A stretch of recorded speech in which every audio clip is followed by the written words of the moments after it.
जिला कृषि अधिकारी Shriyukta Tapan Kumar Mahapatra sir, PD watershed Ramakant Parida sir, PBK वैज्ञानिक कृषि वैज्ञानिक ललित कुमार महांत सर, सर्वोपरि आमर विभिन्न ब्लॉक आसी समस्त अधिकारी वृंद एवं आमर एडीओ धर्मशाला सर एवं एडीओ जाजपुर रोड सर समस्त स्वागत करूँ।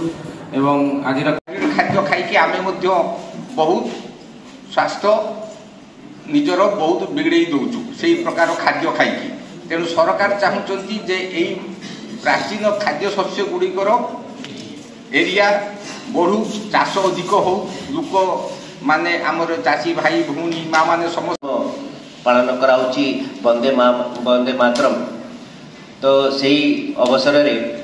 आमर गहन उपस्थित थिबा माननीय जिला परिषद अध्यक्षा एवं आमर चाष सहनशील तार सहनशील एमती जे जेते क्लाइमेटिक आमर जलवायु परिवर्तन बर्तन होउची जलवायु परिवर्तन रे आमे जो वर्तमान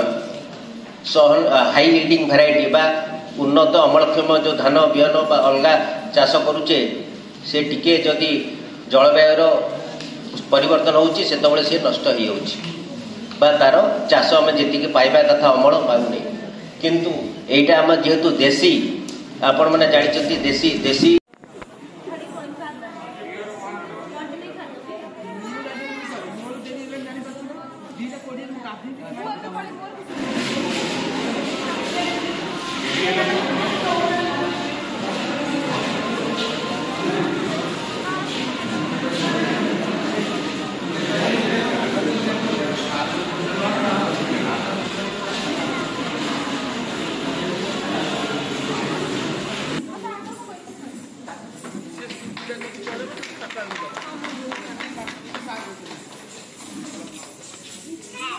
Hey, jump!